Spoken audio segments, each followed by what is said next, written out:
Call meeting to order. Do the conference line for me, please.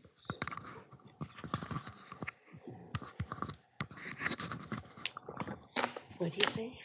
Conference line, please. Are you ready for roll call?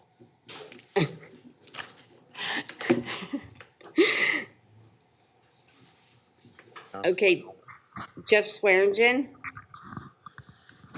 Is it on? Yes, I'll check.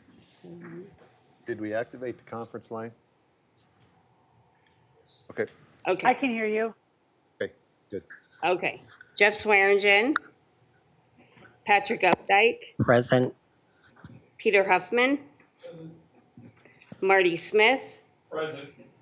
Tom Lampy. Present. John Benson. Jeff Franklin. Andy Buffington. Present. Ellen Hagan. Michelle Bischoff. Present. David Ness. Jason Leonard.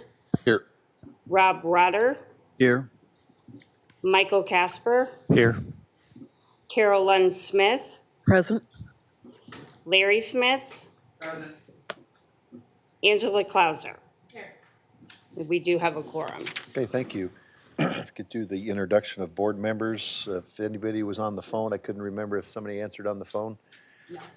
Okay, we can start down in the end there, please. Carol Lund Smith, Iowa Law Enforcement Academy. Michelle Bischoff, representing Iowa Professional Chiefs. Dave Ness, Municipal Police. Jason Leonard, Municipal Police. Tom Lampy, DPS. Chris Myers on the SWIC. Patrick Updike, Iowa Department of Corrections.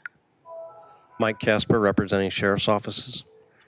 Andy Buffington, representing Communication Centers. Rob Rotter, representing Sheriff's Offices. John Benson, Department of Homeland Security and Emergency Management. Angela Clauser, Panorama Schools. Peter Open, DOT. Larry Smith, Emergency Management. Marty Smith, Iowa Department of Public Health. All right, thank you. Welcome, everybody. We have a long list of new business, but we think we could probably get through it pretty quick without listing every single one here. We'll get to that when Andy gets to his part. But let's move forward with the approval of today's agenda, if I could get a motion for that. So moved. Bischoff. Michelle, you have a second? Second, Buffington. Discussion? All in favor? Aye. Opposed? Okay, motion passes. Approval of the meeting minutes from June 13th. If I get approval for that, please. Ness, approve. Ness? Lund Second? Smith, second. Second. Further discussion? All in favor? Aye. Opposed? Thank you. Motion passes. SWIC report. Thank you, Mr. Chair. So we are working on several things right now, or at least I've been assisting with several things. We are undergoing a SCIP refresher. Some emails went out about that several weeks ago, and we're starting that process now. Webinars with the committees are actually underway. Again, the primary goals of this refresher is just to kind of update some of the parts of our SCIP that may need a little bit of fine tuning. If you think back to when we did our SCIP back in 2017, it was before Isicsb was built out. It was before the state had made a decision to opt into FirstNet. And then even since that point, the National Emergency Communications Plan underwent a revision for 2019, and that revision has since been accepted by NCSWIC and SAFECOM. So this is just an effort to kind of update some of the semantics of that document, and then also if some of our committees have completed some of their goals, we can add a new goal and objective to that. Operations comes to mind with one of their goals. They've basically got it completed, so they're looking at maybe adding something to that for work down the road. So far, operations, technology, and governance have met. We're going to do an electronic comment for training and education, and the user group committee and outreach have yet to meet. And then, of course, we'll have a follow-up webinar. All the comments will be adjudicated on various items, and then we'll probably have a meeting sometime in September to kind of go through the finalization of that SCIP refresher. On the kind of a similar note, I'll be attending an interoperability markers meeting in Little Rock, Arkansas at the end of this month. That interoperability marker meeting is going to be held with various SWCs from different states, and in particular, all Region 7 SWCs will be there. We're in Region 7, so the SWCs from Nebraska, Kansas, and Missouri will also be there, so we'll probably have a regional meeting as well. But the purpose of this meeting is to kind of look at where we are relative to some benchmarks that ECD is working on setting up as far as interoperability, voice, data, some aspects of NG911 will probably pop up as well, which for those I'll probably defer to Blake DeRushi on those. But it'll give us a chance to give us a little bit of an honest assessment on where we sit. These markers are not designed so that anybody's going to get a perfect score. Quite the contrary, most people don't even come close. So, but it gives us a direction on where we may want to go down the road to focus on continual improvement. On some older notes, our encryption paper was discussed and accepted at the TIA and TR8 meetings in Des Moines for some sort of a work project. I don't have exactly where it went on me today, but I plan on reaching out to Jim Downs from ECD to see what work is going to be done with that. But more or less, everybody that heard what we had talked about and presented in that paper was in favor of it. And it seemed that it got a very positive response, and I think we're going to see a lot of good come from that. So I wanted to update everybody on that. An older topic also, status board. We are tantalizingly close to having that wrapped up. We've been exchanging contract and MOU language with the state of Minnesota for the past 6 to 8 weeks, and had various meetings with Jeff Peter-Zellick, our AG representative, on some of the language. They've had various meetings in Minnesota on it as well, and we are oh so close to having this thing wrapped up, and then at that point it's just buying the equipment and getting it set up. So very, very positive directions with that. Hopefully we'll have it tied up in the next couple of weeks. Interstate interoperability work continues. We have a meeting coming up with Minnesota, and it looks like we're going to be discussing some specific things with like how interstate pursuits will be handled. That's been kind of one of the big things that people wanted to jump on board right away with, and those meetings are coming up. We did have to postpone a couple with Missouri and Nebraska because of some things that they're contending with there as far as weather emergencies and things like that. So we'll be looking to kind of get back on that wagon as things kind of settle down. I'm also participating on an update to the SafeCom Continuum. We had our first meeting on that last month. A lot of the groundwork that we laid in our 2017 skip and trying to be forward thinking with that will pay off as this continuum is updated.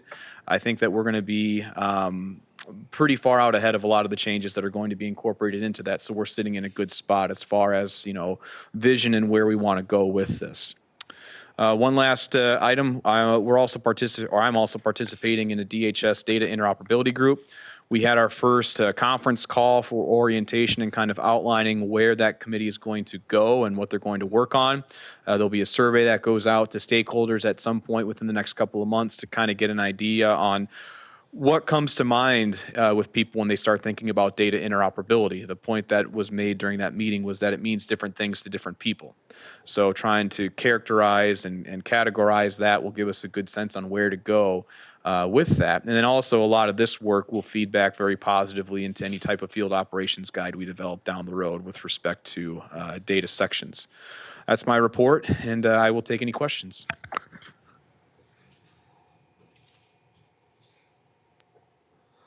Okay, Thank you.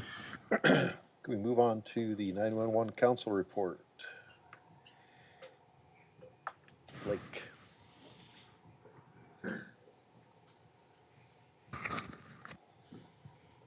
Good morning, everyone. As Chris mentioned, I did want to talk about and thank those that helped on the 911 peer assessment self-evaluation.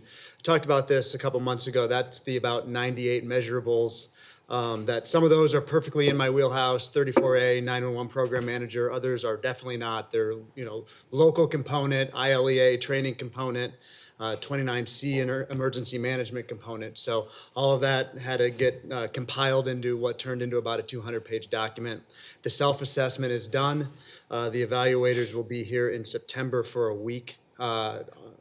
Part of that is about a day-long presentation by me on the self-assessment. Then they'll basically look at all the supporting documentation, and then kind of culminates in a brief out, which our intent is to throw the doors open, and anyone who wants to attend that brief out and report by the assessment team will be able to attend. So hoping to use that kind of almost as a strategic plan or a roadmap on where we need to go in the future as it relates to 911.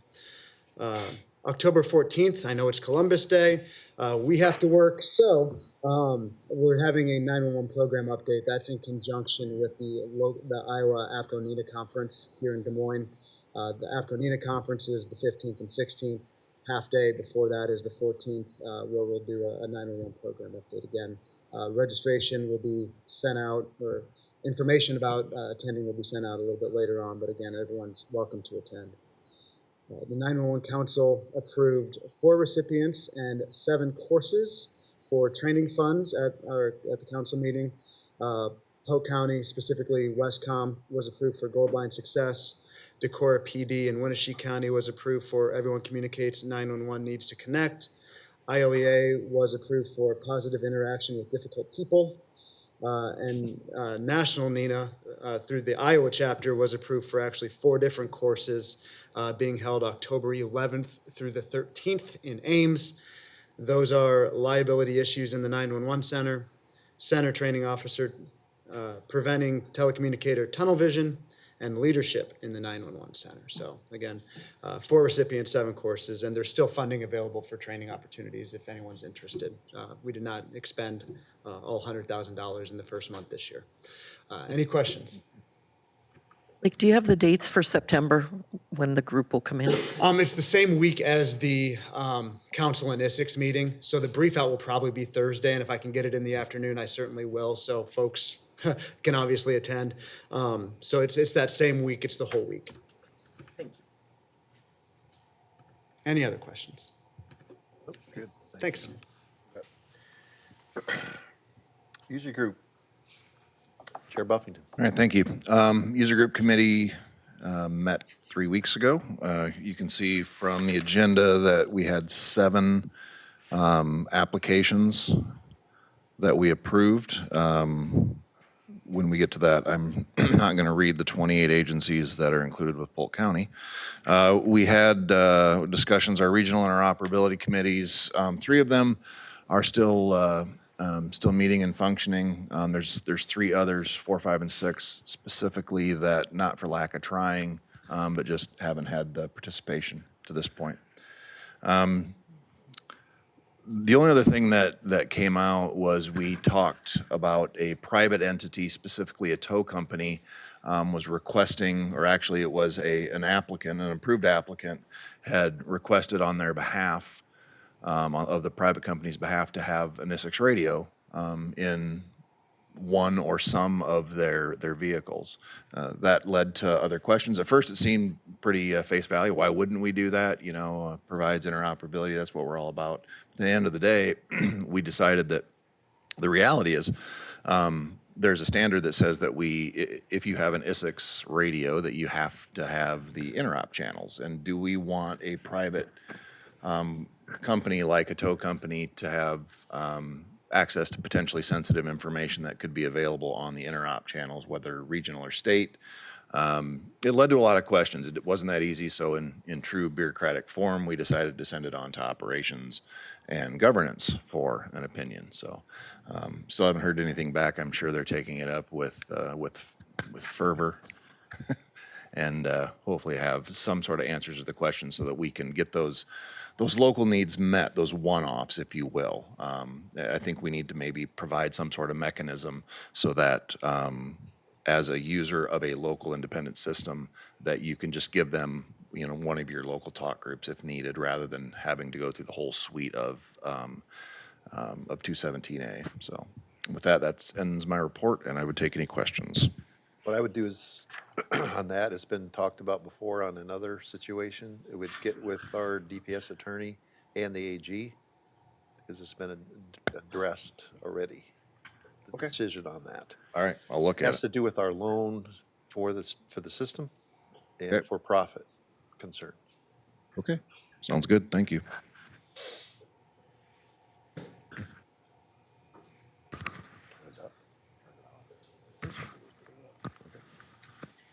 All right, we are on to Finance Committee. I don't know, Ellen, as an email, said she was not going to be there. I don't know if Jim Wittenweiler is on.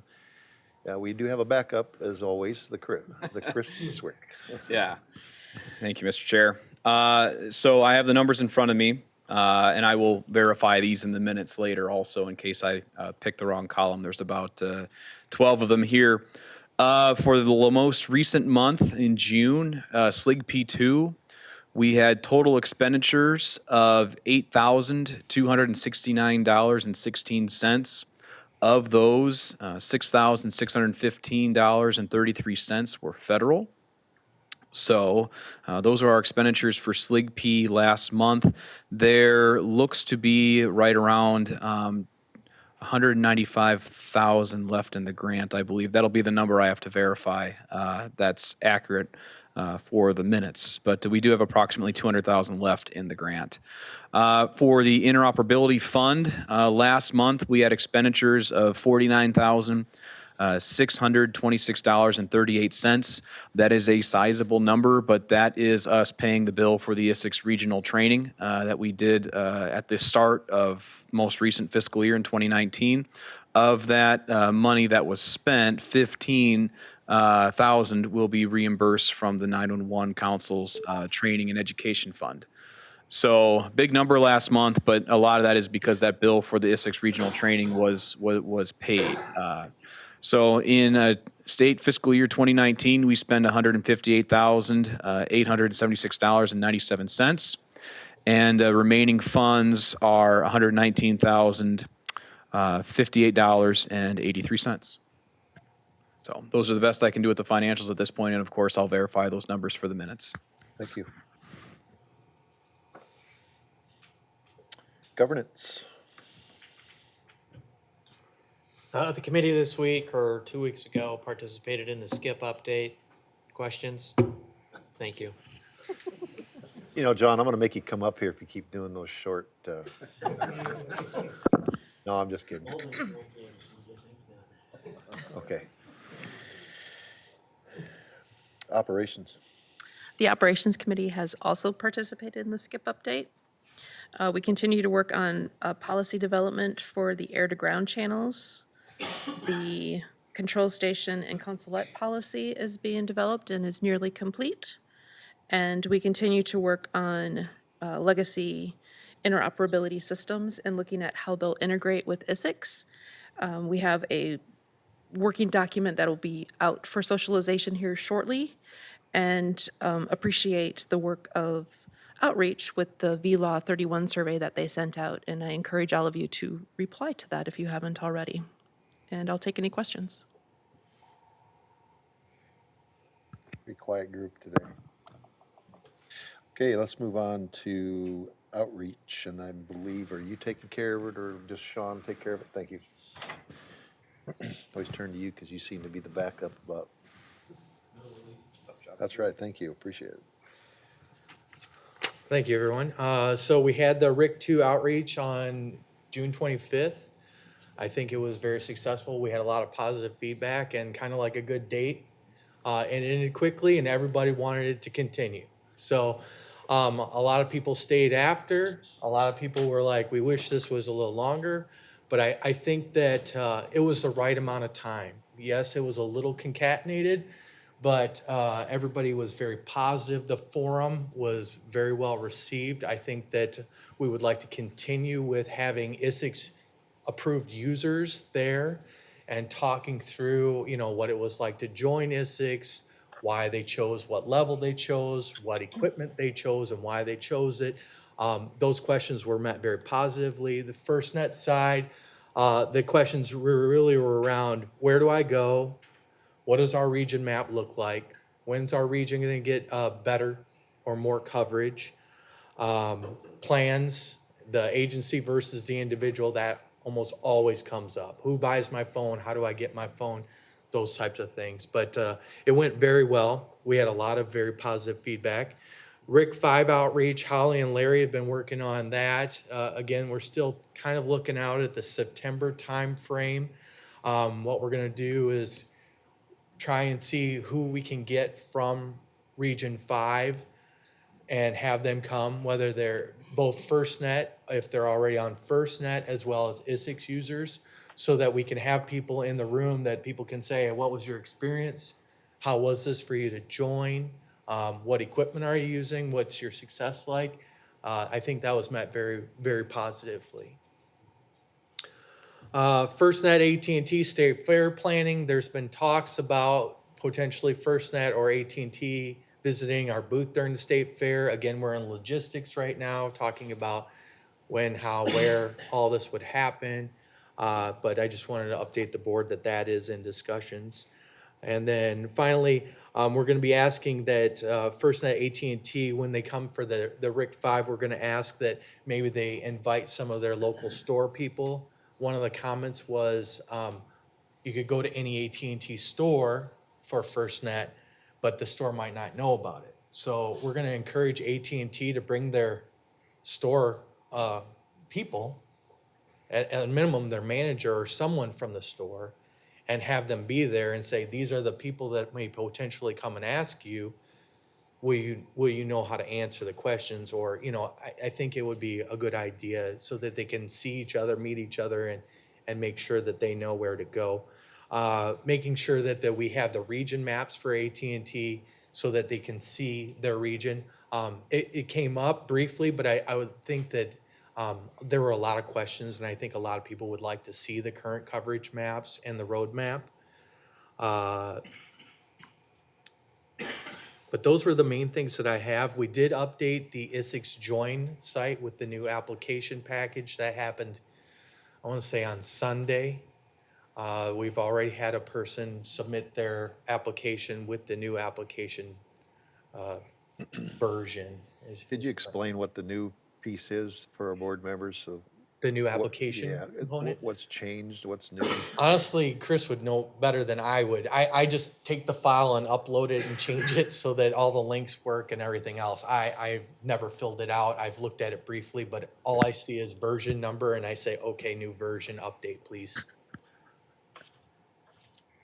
Yep. So the main updates that have come from the update site, there have been several over the past year or so. Specifically, it used to be a process where you would submit one document at a time, and there was a time space between each submission typically. One of the first updates we did was we set it so that you could upload all 3 documents at once, the letter of intent, the MOA, and also the participation plan. And then since then, there have been some updates to the various documents. We updated the MOA in 2017 to account for changes in code on definitions of public safety versus public service agencies.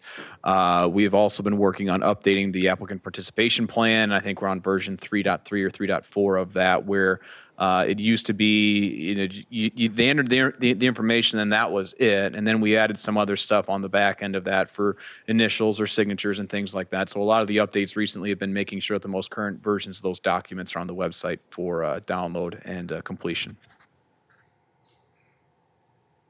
Okay.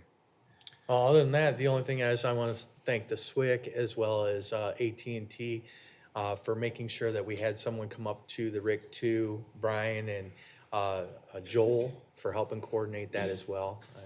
There's a lot of things moving around. I think AT&T went through 3 different people until they could finally get us someone. So I appreciate their efforts in making sure that we had someone there to represent and to talk through and answer questions. I got a couple things in regards to outreach. When we're doing the outreach or any future, I mean, if this is happening, that's great. Are we educating the area RICs on how to use the control station, how to patch, how to use the regionals, what they're for, what are statewide for? Do we need to move into that area now that we are getting these out? Because I'm hearing a lot of, if we give them good information and solid, we'll kill the misinformation. So I'm wondering if we should ramp that up. Chris, maybe you've done it. Yeah.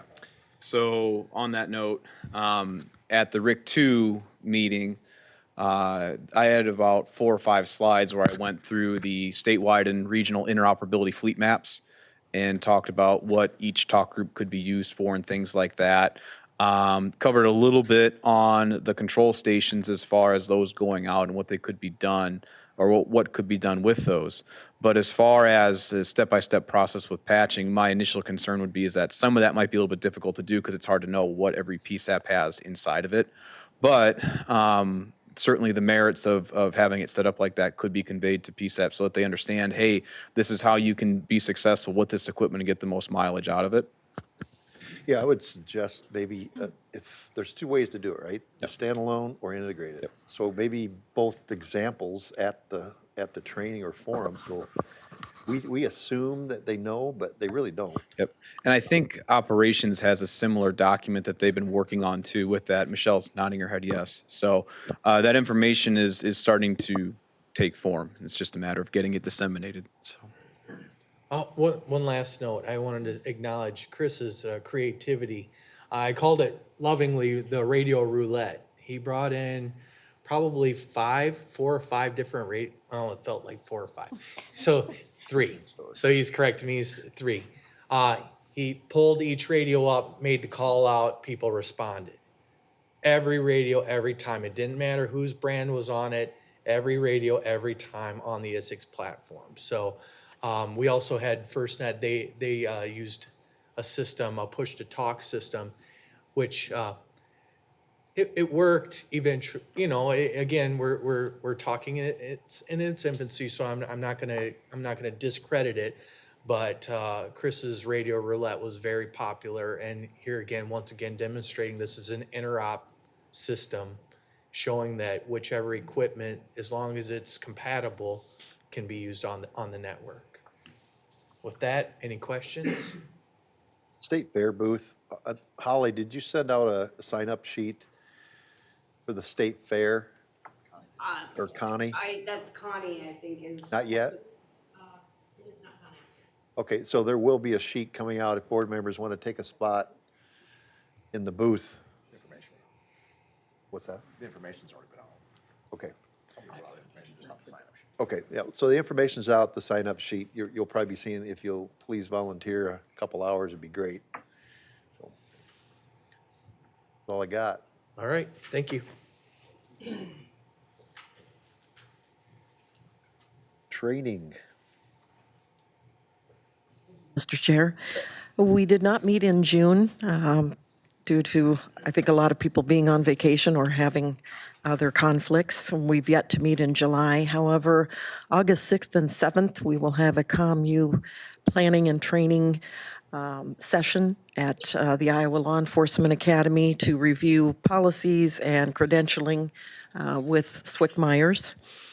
August 19th is the security webinar, 90 minutes long approximately, so it won't be an all-day type thing. We are now accepting some out-of-state people because there are approximately 40 people registered and there are 100 seats available, so limited out-of-state people to include those. There will be a COMT course early fall at Clarinda Fire Department. However, the exact date has yet to be determined on that. And we have approval for a COM-L training probably held sometime in the 4th quarter of the year. Any questions? Thank you. Okay, technology. Pretty short report. We met on June 27th and discussed the SCIP plan, and Chris has already talked about some of that. So we didn't meet in July yet, but we will at the end of the month. So that's my report. Thank you. Okay, FirstNet Broadband Committee, back to you. We're continuing to build that relationship with AT&T between our committee and AT&T. AT&T has experienced some turnover.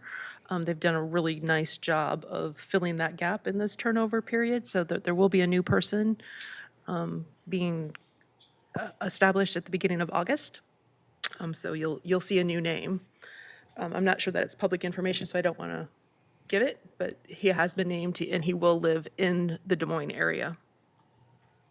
The committee is working on establishing a database to identify who the FirstNet users are and how they are using the system.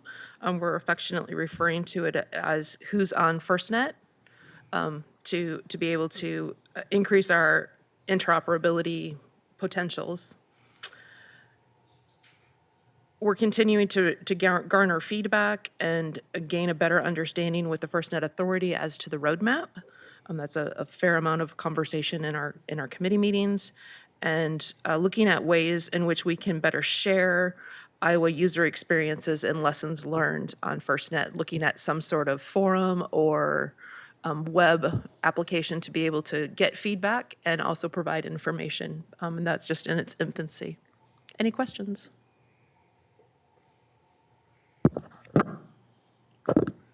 Okay, thank you. Leah Committee, either sheriff or county or both.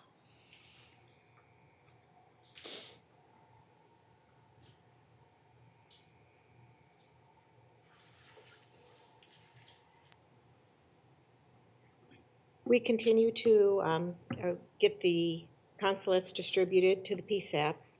And right now we have about 44 as of last month. I know there's probably been more delivered in the last few weeks.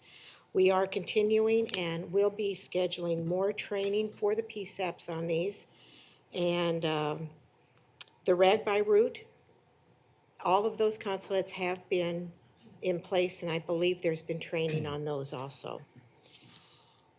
We also are trying to keep the RICs all informed through their meetings, and we've asked again that anybody that is on the committee make sure that if they are on one of the RICs, that they do let them know that we are working on the co-location sites that will continue to have the LEA and base circuits tied in to the new huts, the new Motorola huts.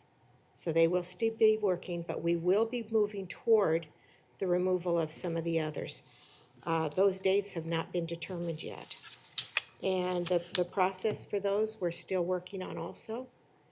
Are there any questions? Thank you. Sheriff, you have anything? You kind of already talked about it. I think it's a huge improvement that we're getting these consulates out. I know Chris has been working his butt off getting these things out, and it takes it away from being an abstract idea to now it's sitting in your building. It's making people think about how they're going to use this interop. And I just know from our own county, you know, once it's sitting there, you just know it's all right. It's time to talk to your vendor. I think it's going to be really important, and you've already mentioned the RICs. You know, for those that just do need some help in understanding how to do this, or looking at the different options that they might have, I think that's really where the RICs are going to pay off. Yep. In that, and you know, so hats off to Chris. He's working.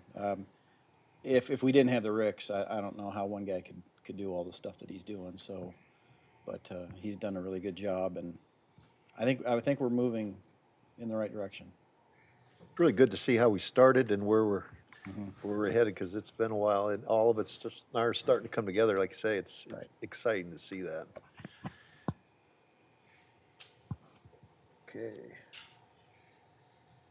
We'll move on to information sharing. Does any of the board members have anything to share? I have something. You may recall a while ago that we got notice that they're going to be renovating this facility. Initially, the renovations in the council chambers were supposed to start in July, but they postponed those by about 3 months. So it looks like coming up in October, possibly, is where we will be at a different facility for these meetings. Just wanted to get that on everybody's radar right away so that we can make plans accordingly. We have a couple of sites that we've got narrowed down, and we're going to start looking at the actual hardware setup for those places over the next couple of weeks, and hopefully have an announcement ready to go for the August or September meeting. Oh, well, we'll have to have it for the September meeting, so.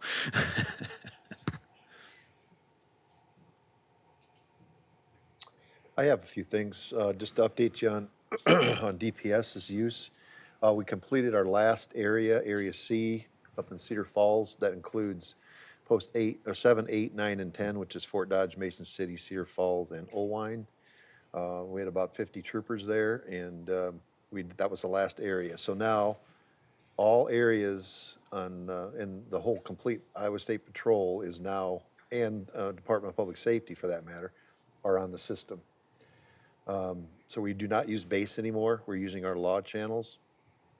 The LEA is being patched at our comm centers.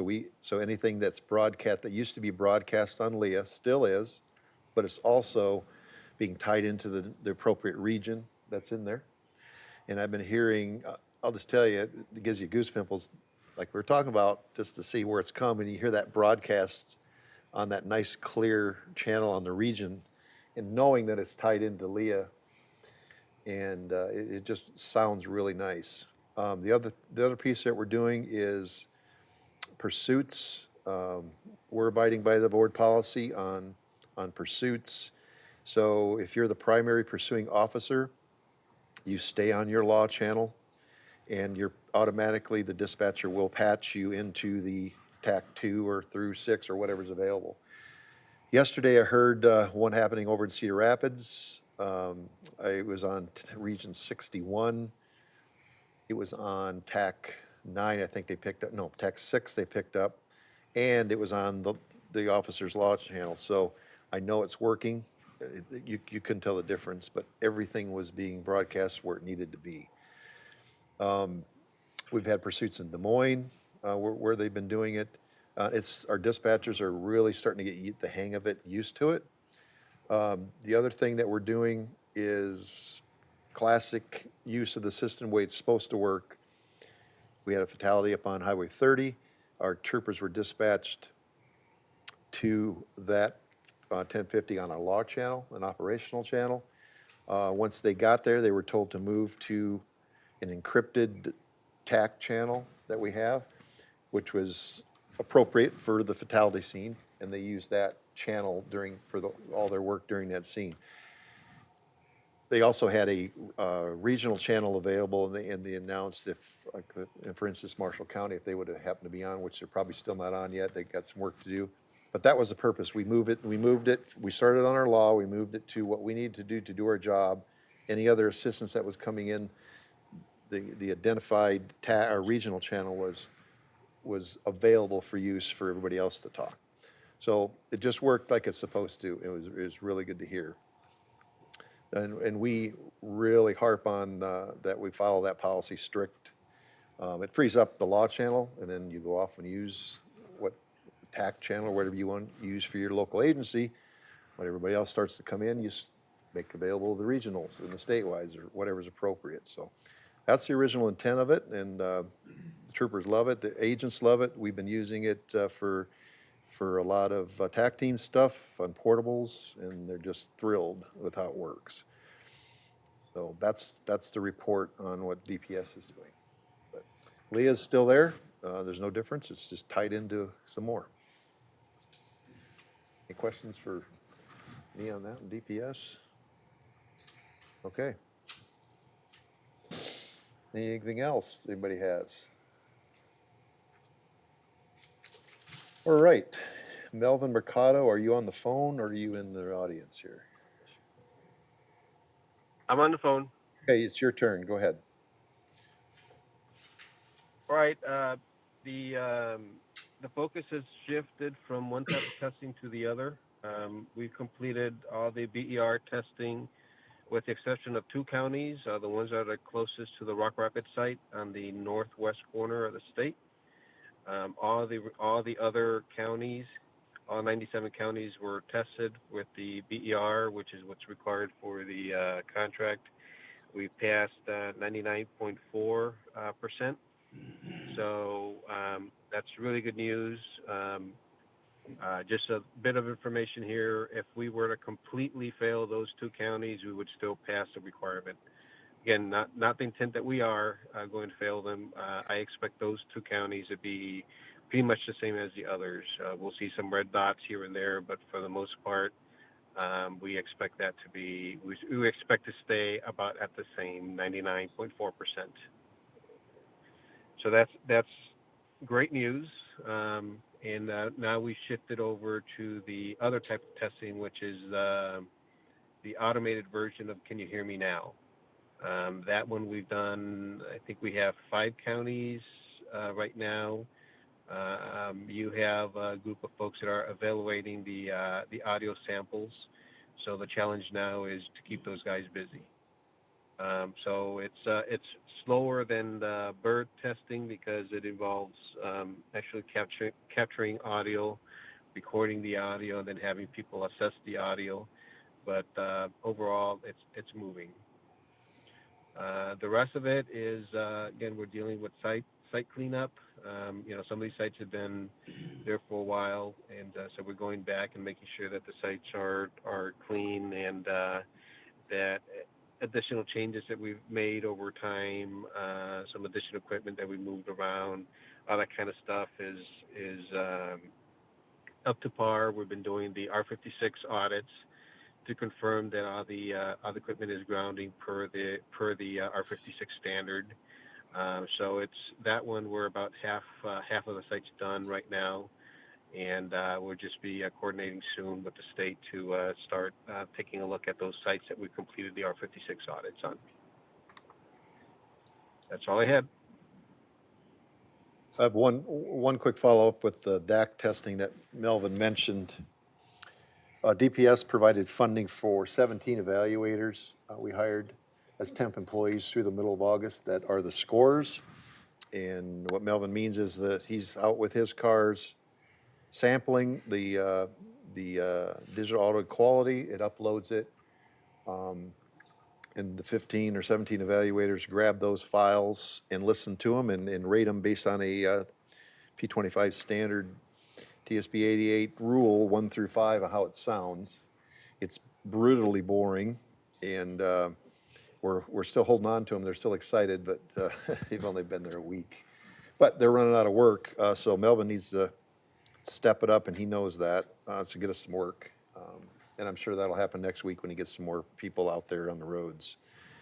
And once again, if you're local, I've told our state, and I've put out a few on the Iowa system, that if you see these cars with Arizona plates or California plates and they're driving slow, turning around, backing up in driveways, those are the testers. So they look suspicious, but we have taken some calls on it. Just to follow up too for Melvin with the audio testing, those are actual phrases, right, Melvin? It's not just saying, A, B, C, D. It's actual phrases where words could, in theory, sound like other words. So they're actually really trying to discern what that audio consists of, right? Correct. We call them Harvard phrases, and it takes a while to get used to it because it's nonsensical statements, and it's constructed so that you have a balance of syllables throughout the statement.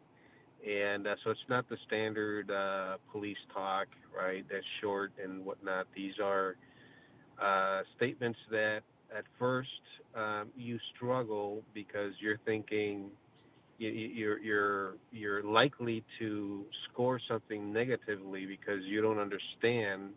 And it's not that you don't understand the words, you don't understand the meaning of the sentence.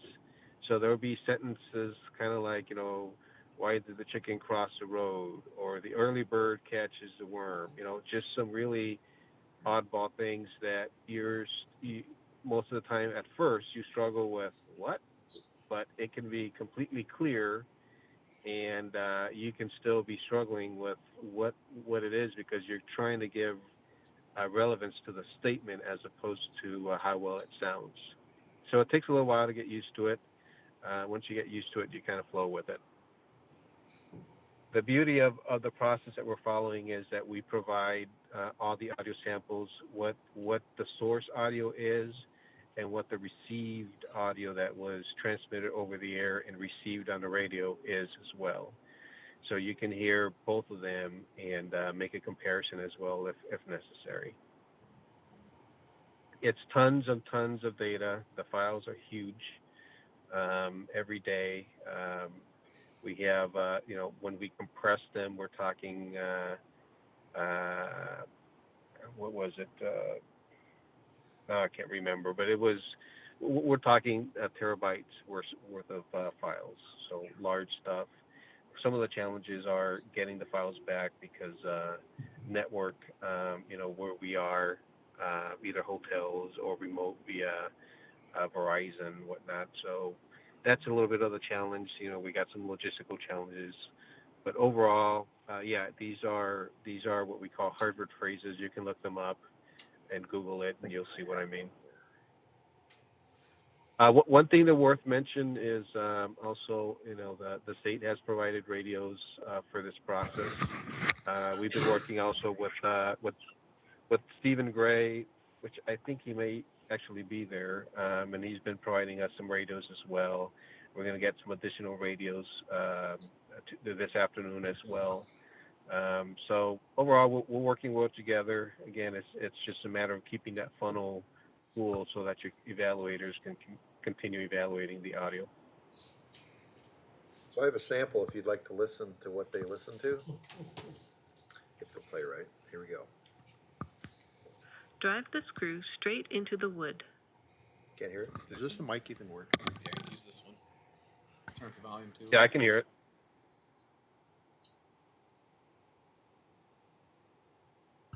Right, here we go. Drive the screw straight into the wood. You'd like to listen to that 98,000 times. Here's another one. There is a total. Drive the screw straight into the wood.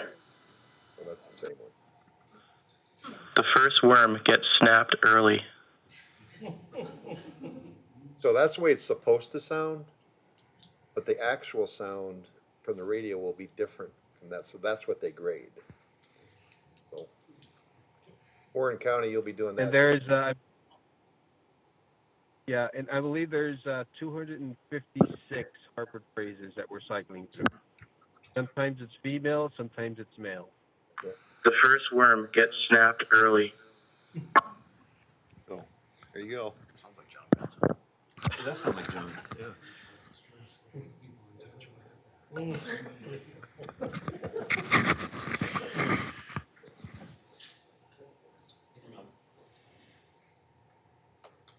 All right, let's move on. Is there anybody from FirstNet here today or on the phone or AT&T? Nancy's. Is there? Yep, Nancy's here. Okay, go ahead.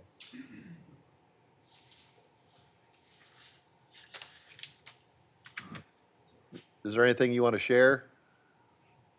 So, yeah, I have a brief update here. Let me grab it quickly.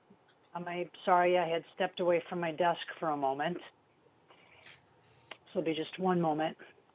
I just wanted to let everybody know that actual launches that have taken place so far in June have been in Manning, Riceville, Dixon, St. Ansgar, I hope I got that right, Iowa Falls, and Monticello, and that there are 14 additional planned sites for the month of July, which you will be updated as they light up and go live.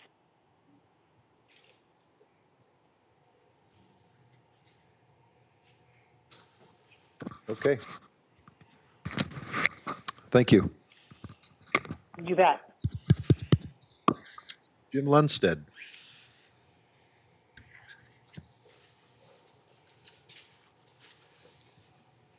Good morning, Chair Lampe. I am not ready to sign up to listen to any of those phrases. I already have to do my own dental work with some of the stuff I have to listen to. 15 bucks an hour. But happy to hear that we're in good company.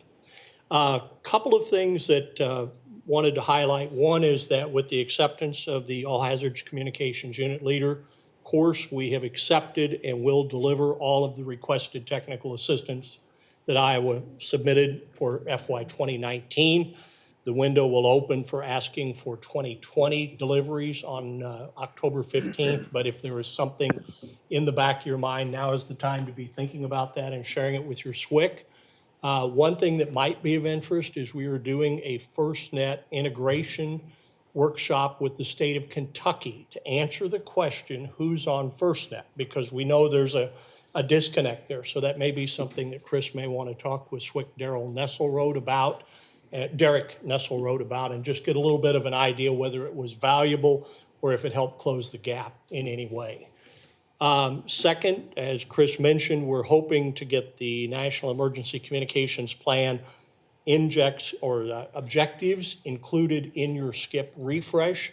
As I understand it, we have the SCIP refresh scheduled for September 9th and 10th, the days before your September Isicsb meeting. So we hope to have all of the conference calls completed and the suggestions and updates adjudicated well in advance of that date.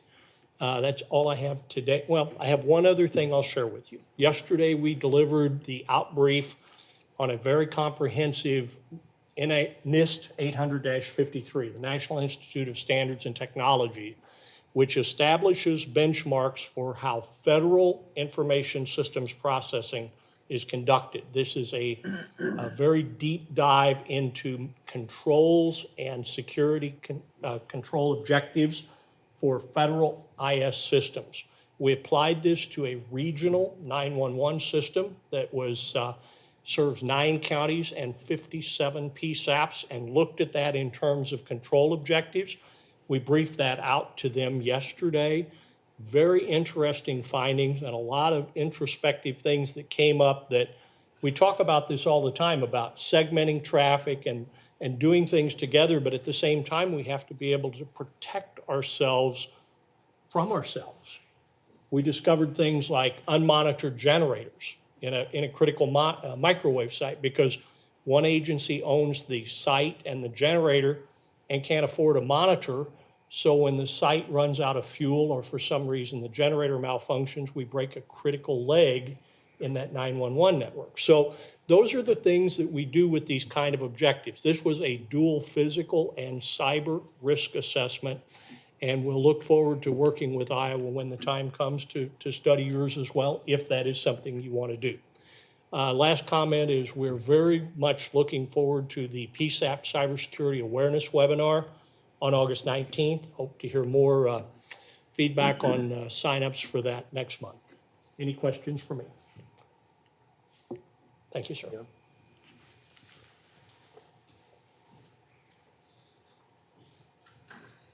Okay, there's no old business. Oh, I'm sorry, standard working group, Chris. Yeah, this will be a brief update as well. We're working on getting the next list of standards assembled for possible work. Some of those include some things like alerts. Do we want to put an alert tone on some of the transmissions? If so, standardizing the potential of using one of those tones just so that if you hear a particular tone, you know what it means coming over the regional calling. So that may be on the agenda for the next standards meeting, which is the last Tuesday in July. Also possibly looking at some that may need to be refreshed. So kind of thinking with what the Chair Buffington was saying before with the programming for the tow company, maybe there's a section that we add to that standard for minimum programming requirements that cover some one-offs like that also. Otherwise, that's the update. Chair, I've got a quick question. Go ahead. Sorry, it's a bit out of order. I think I should have asked Melvin, but if he's no longer on, maybe yourself or Chris would be aware.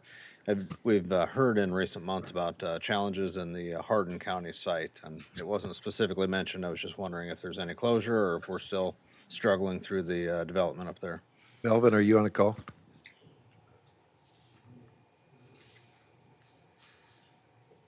He's probably not going to admit it. I can give you an update. So there was an issue at the Iowa Falls site. The site is up. It's been transmitting for quite some time. However, there is not a fence around it or landscaping. So there's between Motorola and the city of Iowa Falls, they wanted some corrections made on the amount of trees that were taken out, and a retaining wall needs to be built and to help with the water. And if you look at it right now, with the amount of rain they received in the last couple weeks, there's ruts probably 3 foot deep. The road's almost washed away, and it was all at the bottom. At the Iowa Falls site, it is quite an incline because it's on a bluff. So recently, they've come into an agreement. Well, not an agreement.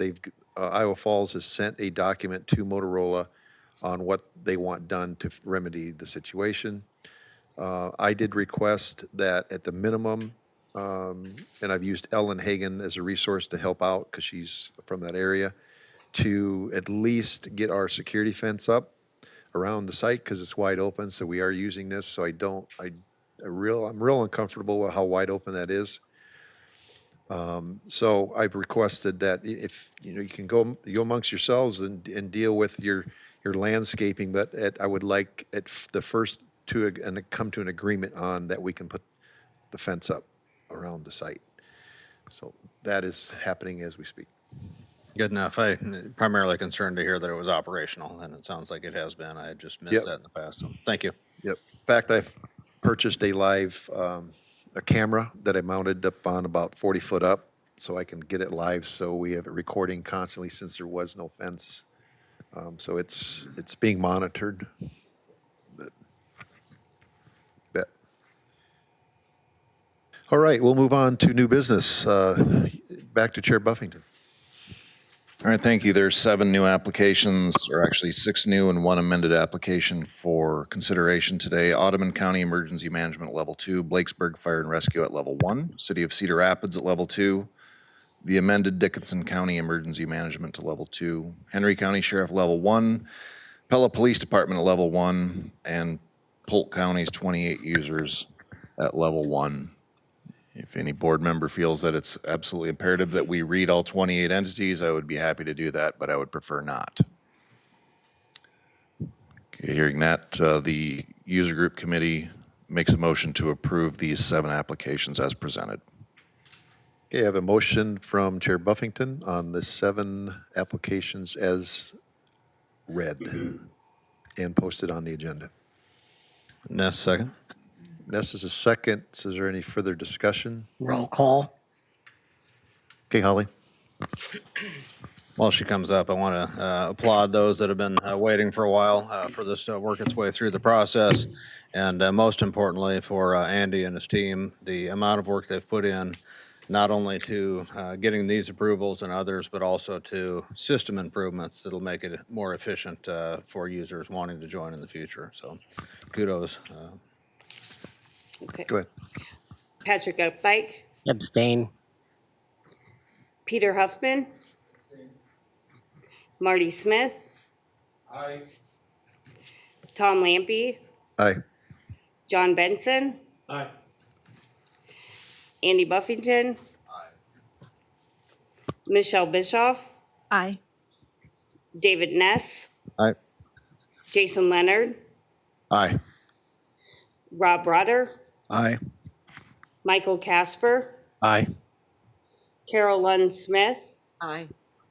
Larry Smith, Aye. and Angela Klauser.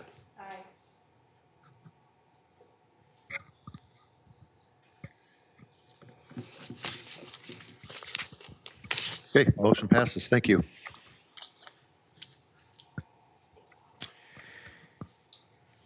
Moving on to the Connected Nation contract renewal. I have it in front of me, and I will push it out to the board members, but I will read, it's for Sean Wagner, services through Connected Nation. It's renewed every year. So it will be run through the Office of the Chief Information Officer contract, which is a contract that has been in place for quite some time. So we've rolled that onto that. That's what it was on the last year, so we didn't have to completely redo our contract. So we stuck it onto that one, and so there will be a 2% increase from now until, I've asked it to be extended from August through the end of March. The end of March is the end of the SLIG P 2.0 funding. So I felt it was appropriate to ask the board if we could extend it from now, from August through March of 2020. And I will read off the increase from the payment schedule that I have in front of me. It was at the Community Technology Advisor was at $45.78 per hour. No, excuse me, $44.88 per hour. It will increase to $45.78. The communications specialist position, or if we require that, was $66.90. It is now $68.24 per hour. Program specialist was $98.72, and new amount is $100.69. And amounts to about a 2% increase. So I would like to entertain a motion if we would like to renew the contract from August through the end of March with Connected Nation, which employs Sean Wagner for our outreach. Ness, so move. Hip Ness, so a second. Bischoff is a second. Any further discussion? Let's do a roll call on that. Patrick Updike, Aye. Peter Huffman, Marty Smith, Tom Lampy, Aye. John Benson, Aye. Andy Buffington, Aye. Michelle Bischoff, Aye. David Ness, Aye. Jason Leonard, Aye. Rob Broder, Aye. Michael Casper, Aye. Carol Lund Smith, Larry Smith, Angela Clauser. Thank you. It's approved. It's now on to public comment. If anybody would like to approach the podium and address the board, they're free to do that this time.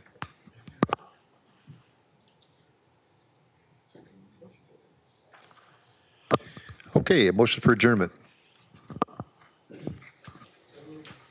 All right, Peter, thank you. We're adjourned.